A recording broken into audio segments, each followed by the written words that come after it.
얼마 전 제주에서 한 소방관이 음주운전을 하다가 적발됐습니다. 지난 10월에는 다른 소방관이 대낮에 육중 추돌 사고를 냈고요. 소방관들 음주 소식이 잇따라 들리는데요. 이게 한두 명의 문제가 아닙니다. 소방청에 따르면 건강검진에서 알코올 장애 판정을 받은 소방관 비율이 28.3%로 나타났습니다. 일반인의 알코올 장애 비율이 3.5% 수준인 걸 생각하면 8배나 높은 거예요. 소방관들은 왜 이렇게 술을 많이 마실까요? 소방관들의 업무 스트레스 상상 이상이라고 합니다. 처참한 시신을 수습하고 다친 아동을 구조하고 끔찍한 현장을 계속 겪다 보니까 3명 중 1명이 우울, 불안 같은 외상 후 스트레스 증상을 앓고 있을 정도입니다. 감정 노동의 강도도 무척 높은데요. 29%는 감정 노동으로 심리적 손상을 받았다고 답변했습니다. 지역별로 트라우마 센터는 있지만 예방이 아니라 사후 대책 위주라는 비판이 있고요. 근본적으로 인원이 부족하다 보니 한 명이 치료받으러 가면 다른 사람이 못 쉬는 구조도 문제입니다. 소방관들의 아픔 꾸준히 지적돼 왔는데요. 언제까지 이분들을 구조하지 않고 방치할 건가요?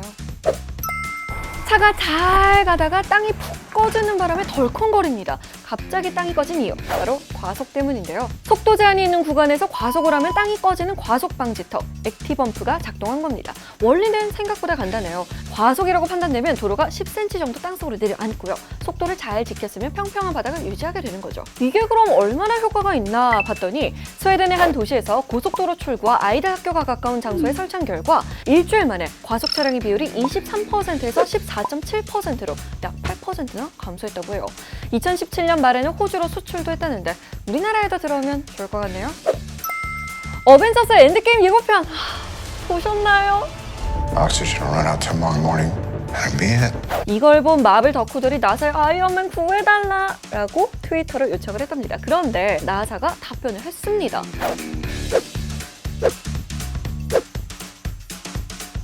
이라며 방법까지 친절히 알려줬죠. 나사는 영화에서 자주 보던 미션 컨트롤 센터 사진도 함께 올렸는데요. 이걸 또 구석구석까지 살펴본 마블 덕후들이 토르라고 써있는 명패를 찾아냈습니다. 하루 만에 예고편 조회수 2억 8천에 나사까지 답변하게 만든 어벤져스 클래스 인정합니다.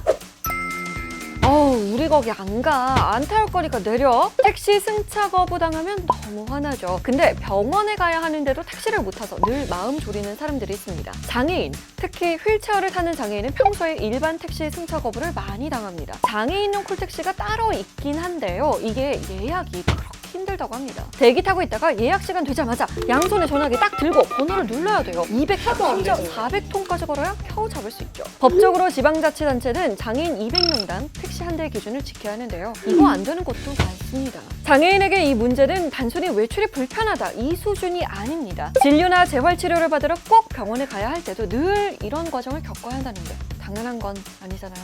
여러분, 우리 내일도 7시에 만나요. 좋아요, 구독 잊지 마세요. 내일 봐요.